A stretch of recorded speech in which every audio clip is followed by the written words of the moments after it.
Hello, I'm Kamal Santamaria, and welcome to Rewind. To mark Al Jazeera's 10th anniversary this year, we're revisiting some of the best documentaries we've made for you in the past decade.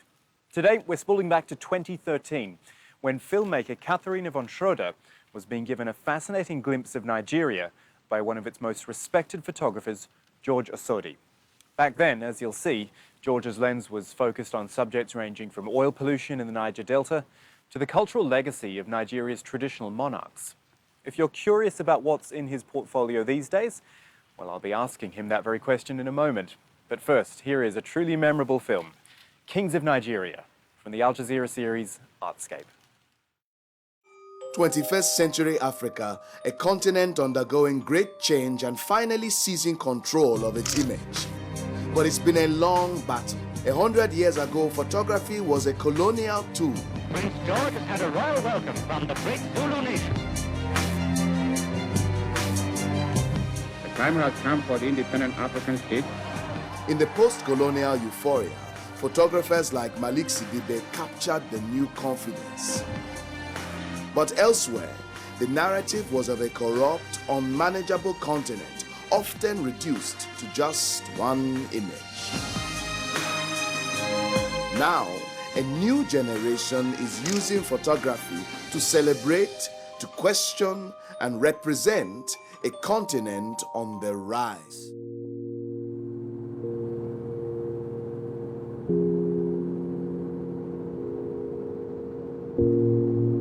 My name is George Osodi. I'm a photographer. My photography usually covers a broad range of issues, especially when it comes to my country, Nigeria. I'm from the oil-rich Niger Delta region, one of the most beautiful places on earth. We've got great culture, we've got great vegetation, and oil, it's black gold. I've flown over Delta for several times, but I've never seen this level of damage. It's just incredible, the level of pollution. There have always been several blames in the Delta. It's a very complicated situation. Everyone is confused. Everyone is involved. Everyone has a responsibility to play in this regard. My responsibility is what I'm doing right now.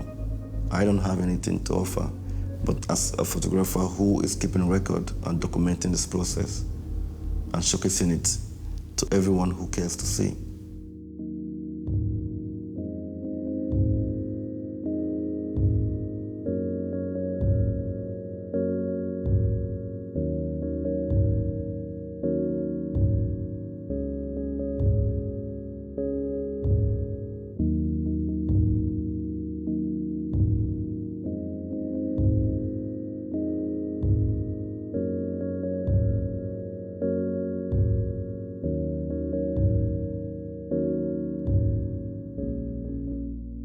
I worked in a bank, but deep down in me, I was not satisfied. So I decided to resign and take up a camera.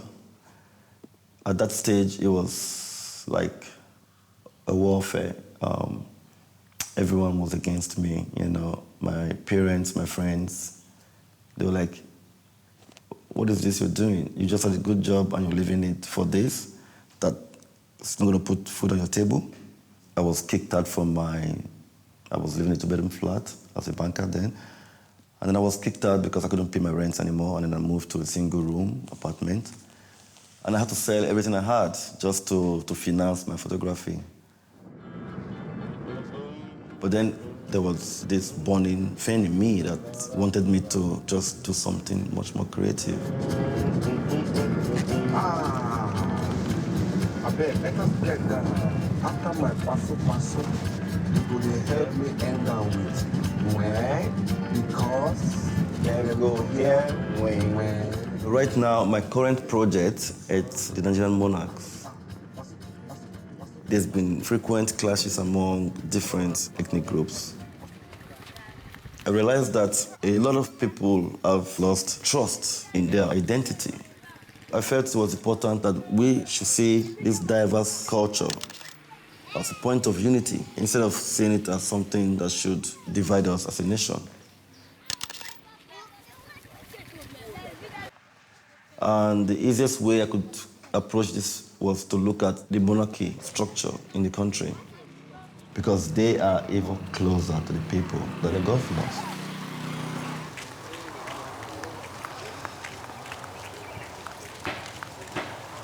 Your Royal Majesty, Oloswe, Osucho. Arakawado, Miawawado,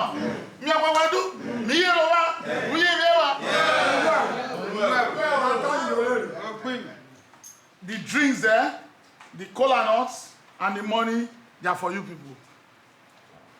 This is your table specially prepared for you people.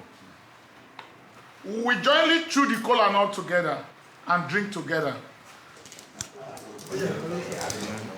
Okay. I will rule you. You want to do a little introduction? Yes, I can just ask him very few questions, and then we'll do the photo shoot, because I don't want to lose the lights outside.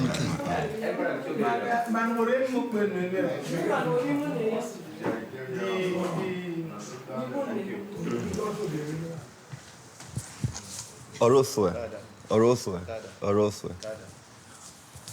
Your Majesty, I want to thank you so much for giving us this warm welcome. It makes me feel like I'm just in the right kingdom at the right time. Thank you, sir. Thank you. So, Your Majesty, this is Delta State, and your kingdom happened to fall into this state. We've had issues over the past of militancy and insecurity. We just wanted an insight. We all know the reasons why the youths went into militant activities. Namely, there were exploitation of resources from this part of the country, and it's being utilized elsewhere. Those who sit by the resources are seriously disadvantaged, and in fact, it became a curse rather than a blessing. For us as monarchs, ours is complementary. We can only complement what the government of the day wants to do. We articulate what we think we need. And as they say, he who wears the shoes knows where it pinches. Wait.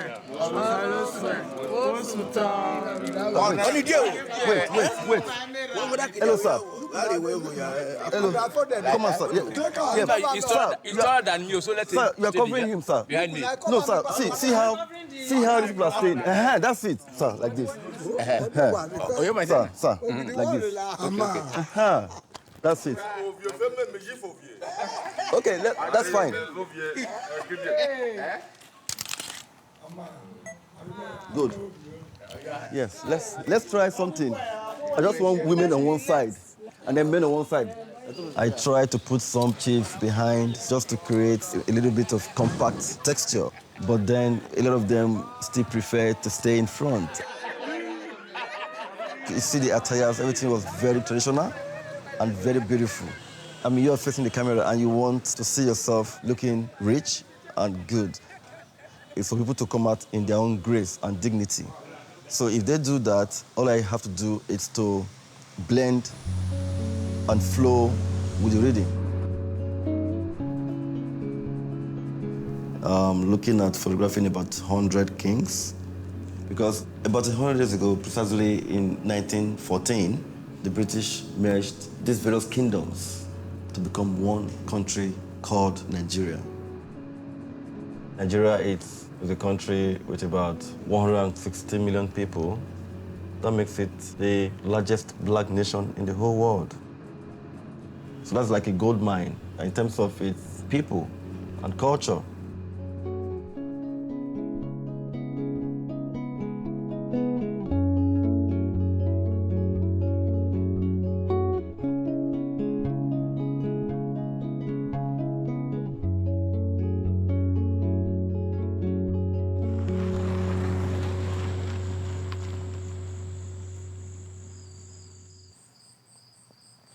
This is the Emir of Kano.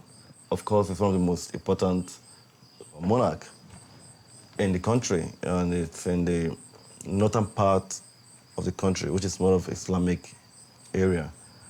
And you can see its head tied with the turban. So it's like a scarf that they wrap over their face and head in a very stylish manner.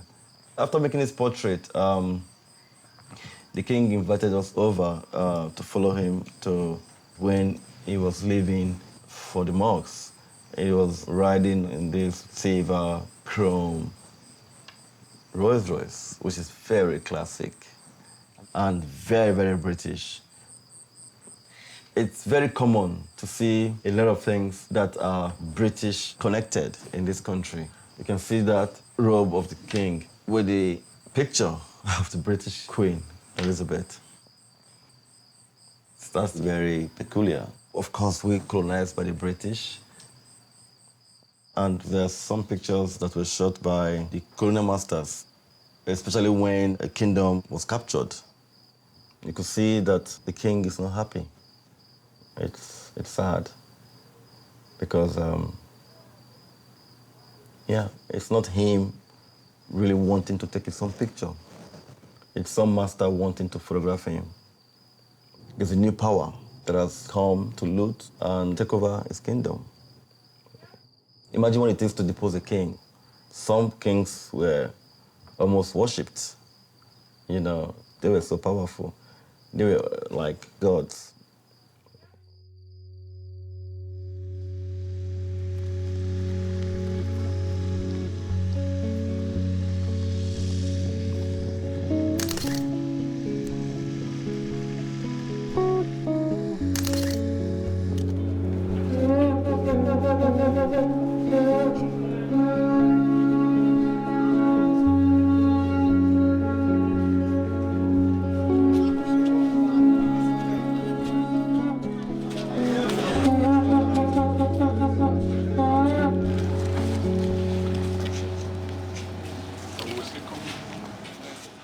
Documenting our past or our history, we are not too good at that. Most things that have happened in the past in the country were actually documented by foreign photographers from Europe or America.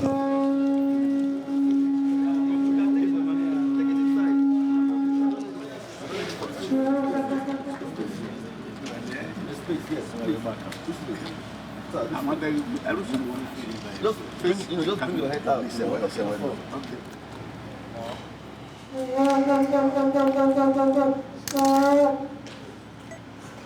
Minister, thank you. Thank you so much. Give it to Valentine. Yes. Okay. Yeah, please. Take with your camera. He knows how to take it. Okay. Okay. There we go.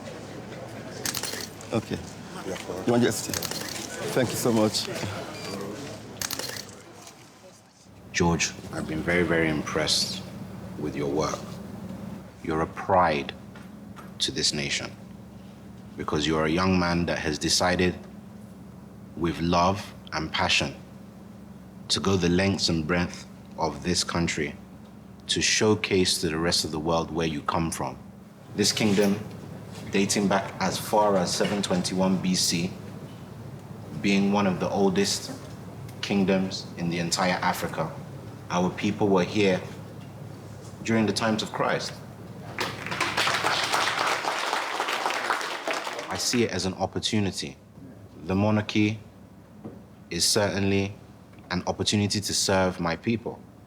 For example, during the worst of the crisis, when the Niger Delta was a very, very hot bed, I personally went to the creeks. I knew that it was a very dangerous thing to do, but I will never forget the shock of the Niger Delta boys that the king of Agbo would come to the creeks and try to build some form of harmony. We are all representations of the earth as a whole. We are all like capillaries, veins, blood vessels. If any part of the world is sick, then we as the world are sick. The world is almost 70% water, and truly the human body is equally 70% water. So I think in that, God tries to show us something. We cannot separate ourselves from each other.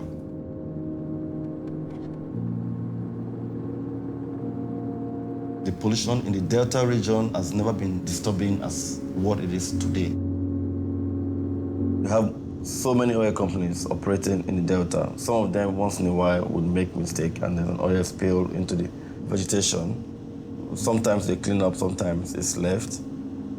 But now you have young men in their thousands that feel that they don't really have any means of survival, and that it's easier for them to break into pipeline, steal oil, refine it, make money.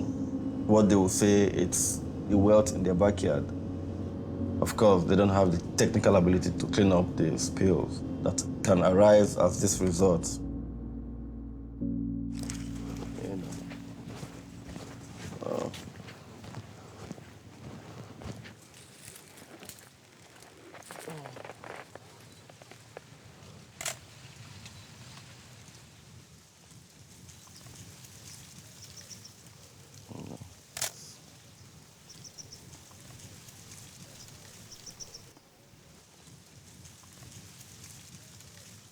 I grew up in this place, but today we have all deserted the place.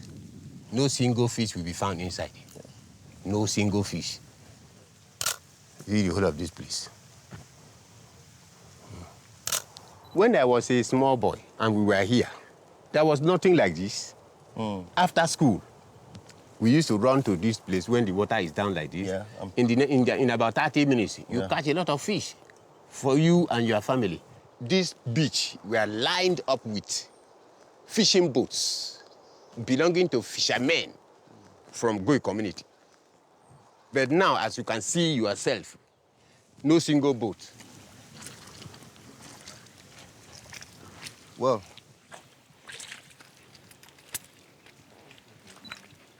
a very ugly situation. Look beautiful. When you see a beautiful picture, you want to know what it is, and that's a good drive to appreciate the situation better.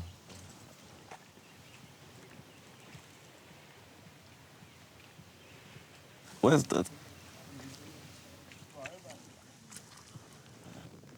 Somebody saw us, and they maybe call him on phone that we are not here. Yeah, we go. Yeah. They employ youths where they call them surveillance contractors. Yes. Who are supposed to be watching the pipelines. Yes. So being one of us from this community, I can't send him back. No.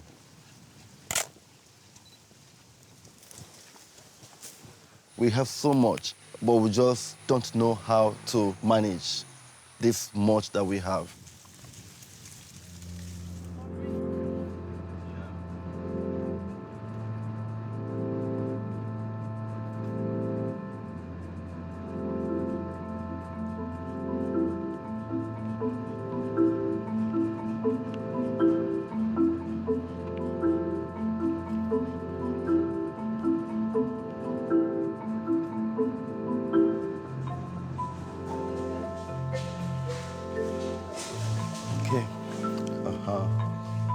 Yeah, that's it.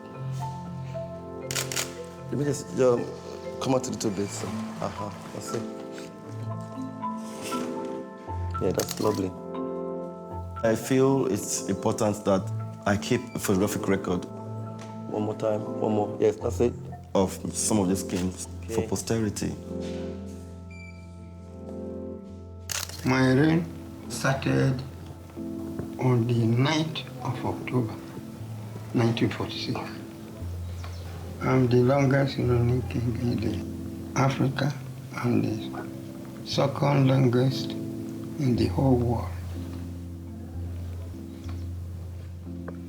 Traditional rulers made their own contribution to rule this nation.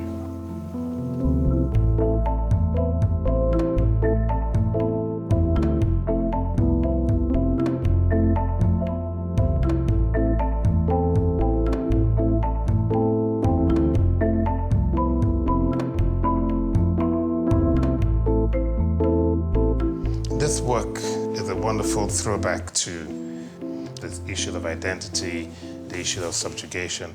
I mean, it's not angry, it's not aggressive. Yeah. It's so relevant.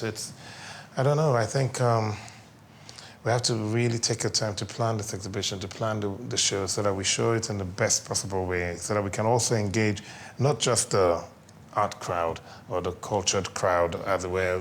We should be able to engage the younger generation of people who really want to get to understand where we're coming from as a nation, all the things we've lost. I mean, look at that. This is the Onion of Ife. It's looking very simple and straight, you know. It's incredible. You're offering a new identity. Yeah. We've seen them displaced. We've seen them subjugated. Yeah. We've read about these in our history books. But to have a compilation that represents them in a dignified manner. And celebrates them as well. And celebrates them as well. In their, you know, sort of ecology. Yeah. This is one of my favorite portraits. I plan to have them like really, really blown up, huge. I can imagine. See them hanging on the wall in a very elegant manner. I really can't wait for that time. Seriously. I'm excited about it, actually. Yeah.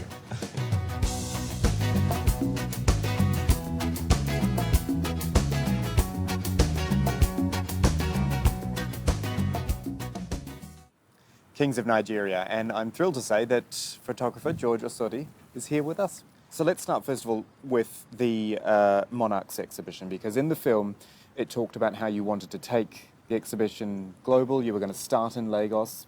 What happened? How did it go? I kind of start having these various offers from different museums all over the world, wanting to show the project in their spaces. Actually, just came back from China where they had a show as well of the monarch. Do you feel it's had the desired effect of increasing people's understanding? I am a political artist. So the idea basically of the project for me is to create a balance where people from diverse cultural backgrounds and religion in the country would see themselves as a unified people rather than tearing themselves apart, because we've had that issues quite a lot. The current situation in Nigeria, unfortunately, when we see it on the news, we're hearing about conflict, oil, which you've obviously documented as well. Is it tough for you as a Nigerian to see that picture of the world painted? No, I mean, it's what it is. It's reality. We have every opportunity to be a rich country that takes care of its populace and develops the country if only we have leadership that wants to be serious in terms of how they utilize wealth from oil, how they're able to keep people united, you know, irrespective of wherever cultural background or religion you come from. Tell me about your new project, Orphans of Boko Haram. I mean, that's a powerful title in itself. And yeah. Again, unfortunately, Boko Haram is another thing which we hear about a lot with concern with Nigeria. The Boko Haram phenomenon is another sad story from Nigeria. There's this class of people who people don't talk much about, who are actually, I call them the victims of Boko Haram. A lot of them are kids whose parents have been killed in the course of militancy and conflict. You have kids who've lost their parents. Some died as a result of bombing, or some died while refusing to become members of Boko Haram or things like that. For me, it's to create a strong visual awareness that probably will influence people in authority to make a change. You know, I think that's my responsibility, honestly. I really, you know, if you have kids littered around in various homes, not properly taken care of, and then I have these images of them, you know, saying that these kids need to go to school, they need attention, they're just here, they lost their parents, you know, they need to be loved, and they need to be cherished, you know. So mine is just this agent who wants some change, who wants some things to happen positively. George, it's been a pleasure talking to you. Thank you so much. You're welcome. And please stay with us, because as ever, we're going to continue this conversation on the Rewind website. We hope you'll join us there as well. You can view some of George's fabulous photographs there, or Leave us your thoughts and comments online as well. For now, though, from us here at the Museum of Islamic Art here in Doha, it's goodbye for now.